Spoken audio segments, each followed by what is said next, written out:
Le football est une fête, le football est un sport, c'est aussi souvent en coulisses le théâtre de drames méconnus, une dictature par exemple qui s'offre une Coupe du Monde en 1970, un entraîneur nord-coréen qui disparaît mystérieusement, 3 joueurs algériens aussi qui fuient la France en 1958 en pleine guerre d'Algérie pour former l'équipe du FLN. Samy Mouhoubi et Olivier Villepreux ont rassemblé 13 destins de joueurs, de dirigeants, d'agents également. Un livre qui se lit comme un roman. Bonsoir messieurs. Merci à tous les deux d'être avec nous sur TV5 Monde. Un livre coécrit avec Frédéric Bernard, préface de William Gasparini. C'est aux éditions Anna Moza. Avant d'aborder votre livre, peut-être d'abord Samy Mouhoubi.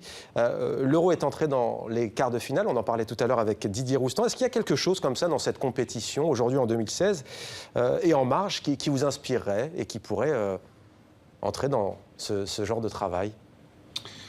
Il est sûr que le comportement des supporters russes à Marseille pourrait effectivement éventuellement donner matière, si ce n'est à roman, au moins à enquête, puisque on se rend compte que le premier d'entre eux qui s'est beaucoup amusé avec les autorités françaises en revenant alors qu'il avait été expulsé est manifestement un proche de Poutine et que certains de ses amis sont eux-mêmes adossés à des partis politiques, on pourrait même dire des milices d'extrême droite, avec tout ce que cela comporte d'éléments idéologiques et d'entraînement paramilitaire, par exemple. Même question, est-ce que c'est ce que vous retiendriez ou un autre élément peut-être ?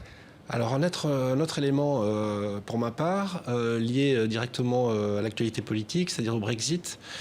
C'est-à-dire que durant cette compétition, donc, les Britanniques ont voté pour sortir de l'Europe. Et de fait, ça va modifier complètement les règles du professionnalisme pour le football, en tout cas, en Angleterre et dans au Royaume-Uni en général. L'arrêt Bosman donc, ne devrait plus être applicable aux Britanniques. Pourquoi ça va changer? Parce qu'effectivement, ça va être remis en cause, ça? C'est-à-dire que si véritablement on va jusqu'à l'article 50, c'est-à-dire qu'effectivement les Britanniques se retirent de l'Union européenne, la libre circulation des footballeurs, si vous voulez, donc le paysage footballistique va être complètement... En même temps, ils ne voyagent pas beaucoup, les joueurs anglais. Ils vont être complètement... Non, ça va être une recomposition totale, vous voyez, des forces en Europe. Donc, disons que ce serait le début d'une histoire. Voilà. Et il y a effectivement beaucoup de joueurs d'autres pays d'Europe qui jouent en Première Ligue. Olivier Villepreux, on reste avec vous. Comment est née l'idée d'écrire ce livre plutôt original, disons-le?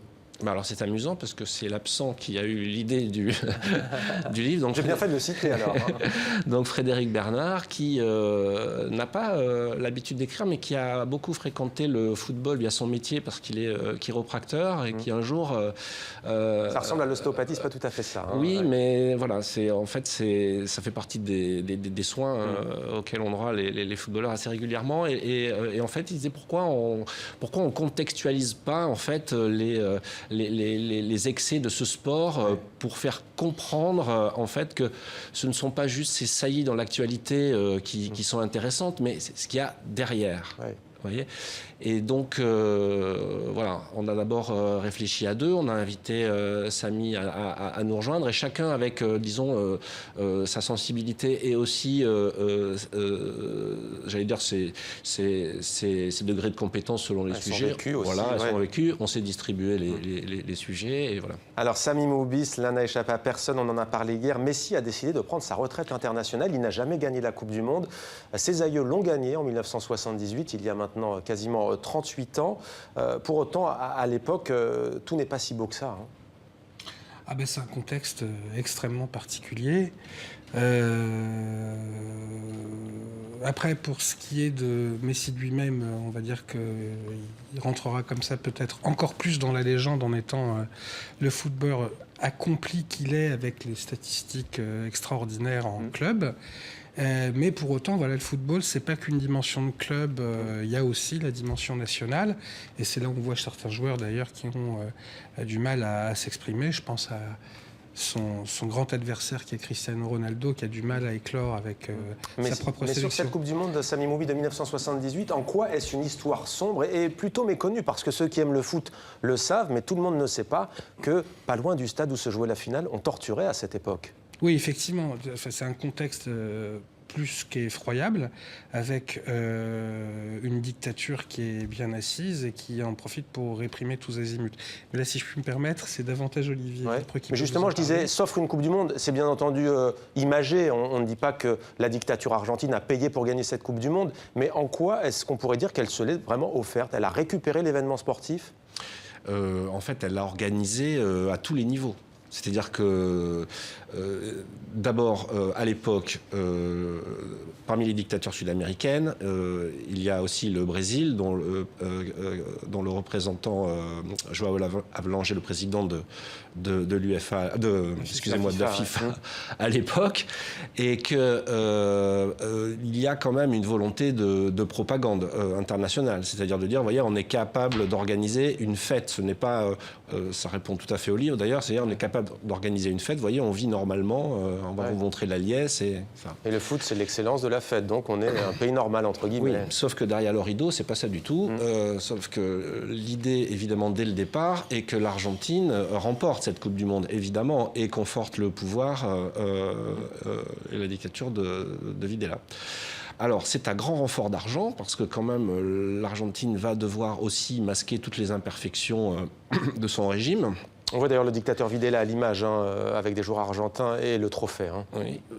Il y a quelques mouvements de résistance, mais ils sont extérieurs. Ça vient essentiellement d'Europe. Il y a des pressions de l'Argentine, même sur des joueurs aussi. La compétition, elle est, et c'est l'objet du passage du livre consacré à l'Argentine, la compétition est truquée. Enfin, elle est jouée d'avance. On peut le dire. Oui, on peut le Samy Moubi, autre exemple plus près de nous et plus francophone, il s'agit cette fois du footballeur international français à l'époque. L'Algérie à l'époque est française. Il s'agit de Rachid Mekloufi, un destin hors norme. Alors oui, ça c'est une histoire... que bien qu'ayant désormais un maximum d'éléments pour pouvoir pour qu'on ait pu écrire sur le sujet, ça reste quelque chose d'extraordinaire, puisque c'est un homme qui à l'époque, un jeune homme de 22 ans, qui est la coqueluche de l'AS Saint-Étienne, qui a devant lui une carrière extraordinaire, il va pouvoir bénéficier d'une carrière extraordinaire. C'est un très bon footballeur. Et à 2 mois de la Coupe du Monde de 1958, où je rappelle, l'équipe de France finira 3e de cette fameuse Coupe du Monde, où il est considéré d'ailleurs avec Mustapha Zitouni, entre autres, comme un des titulaires. Décédé il y a 2 ans. Ouais. Décédé il y a 2 ans. Il décide, avec certains de ses camarades, de finalement sortir clandestinement de France pour aller directement rejoindre une partie des autorités du FLN qui sont à l'époque à Tunis. Et donc, de fait, lorsqu'il part, il renonce évidemment à toute sa carrière. Et comme il le dit lui-même, puisqu'on a pu s'entretenir, il n'a aucune idée de ce qui va se passer. Il dit lui-même, d'ailleurs, que... il pense que de toute façon, il risque d'y laisser sa peau. Alors, il y a notamment aussi des entraîneurs qui disparaissent en Corée du Nord. Il y a aussi, vous parliez tout à l'heure du hooligan russe, il y a aussi l'ex-Yougoslavie avec la Serbie et le fameux Radzovic dit Arkan, qui a été très médiatisé. En quoi diriez-vous, Olivier Villepreux, qu'au fond, on vient de parler de la guerre d'Algérie, de la dictature argentine, de la guerre dans les Balkans, que ça reflète en fait notre époque et que c'est le miroir du siècle dernier comme du présent? Mais c'est-à-dire que le football est pris dans l'histoire comme d'autres domaines. Le football... On parle d'Arkan, par exemple. Ouais. C'est à une époque où déjà le football est extrêmement visible à la télévision. On le disait tout à l'heure. C'est une tribune déjà, au sens propre du terme. Ce sont des tribunes à l'intérieur desquelles il y a des organisations politiques à l'œuvre, en interne, je veux dire, des groupes de supporters qui sont déjà politisés. Il y a un ferment, j'allais dire, violent, parce que le football aussi entretient beaucoup de... C'est un exutoire aussi, c'est-à-dire que les gens qui se rendent au foot vivent des choses que peut-être ils ne vivent pas dans leur vie sociale par ailleurs. Et cette tension-là, elle est utilisée, évidemment. Oui, bien sûr. Il est aussi d'ailleurs... question des périodes les plus sombres, le nazisme, mais aussi le soviétisme aussi. Le soviétisme avec un grand gardien aussi, gardien de but. Oui, alors c'est pas un gardien. Non, il n'est pas gardien. C'est pas un gardien de but, c'était un attaquant. Il était attaquant. Streltsov, mais qui a joué. C'est-à-dire qu'il a joué avec le grand gardien qui était Laviachine à l'époque. Et alors lui, ce garçon qui était plutôt un garçon impétueux, n'a pas mesuré les conséquences de ce qu'était à l'époque se heurter au pouvoir politique, au KGB et au Kremlin. Et comme c'était quelqu'un qui était une vedette, autant le dire, et qu'effectivement, au Kremlin, les vedettes, on n'en avait que faire, voire on les redoutait, voire on n'en voulait absolument pas, il a vraiment souffert d'un retour de bâton, au sens propre comme au sens figuré. Et là, sa carrière a été plus que déstabilisée. Malgré tout, il a réussi, après avoir quand même fait du goulag, à revenir quand même à la compétition. Et hélas pour lui, alors qu'il aurait pu disputer une Coupe du Monde, il se blesse au tendon d'Achille 3 mois plus tôt. Donc il n'aura jamais disputé la moindre compétition, alors qu'il avait quand même réussi le tour de force, être nommé parmi les meilleurs joueurs européens, alors qu'à l'époque, l'URSS ne disputait pas l'équivalent du championnat d'Europe des nations. Destin tragique, donc, C'est un livre, alors c'est très littéraire, c'est très bien écrit. C'est un choix, vous avez voulu que ce soit accessible au plus grand nombre, et pas seulement qu'aux passionnés de football.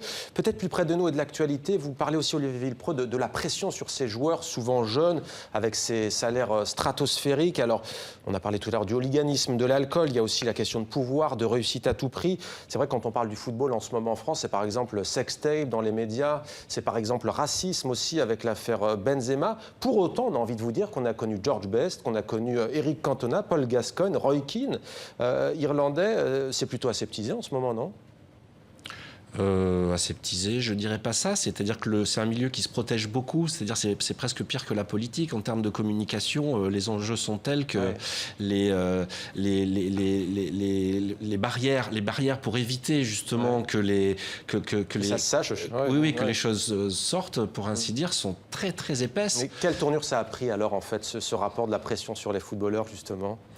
On a l'impression qu'ils vivent un petit peu bunkérisés, avec effectivement des conseillers en communication, toute une série de gens qui s'occupent d'eux à chaque instant de la journée, de leur carrière. Il devient extrêmement difficile, Olivier peut en témoigner, d'aborder aujourd'hui des joueurs. Il y a ce phénomène de zone mixte où on ne peut poser ces questions que là ou en conférence de presse, mais le temps où on pouvait aborder les joueurs en fin de partie au bord du terrain de manière tout à fait simple et sans voir à mal, ce temps-là est complètement évolué puisqu'on a affaire effectivement à finalement de plus en plus de produits et de gens qui sont effectivement calibrés. Comme des produits marketing Mais je ne suis pas sûr que ce soit les joueurs qui le veuillent, soyons clairs. Je pense que c'est le système et l'organisation globale du football aujourd'hui fait des joueurs des instruments. Mais ce ne sont pas les joueurs. Et d'ailleurs, je pense que certains joueurs doivent en souffrir d'ailleurs. Merci beaucoup à tous les deux, Olivier Villepreux, Sami Mouhoubi, auteur donc de Débordement, sombre histoire de football. Ça va de 1938 à 2016. Merci à tous les deux. Un livre à lire absolument si vous voulez comprendre et élargir vos connaissances sur le football.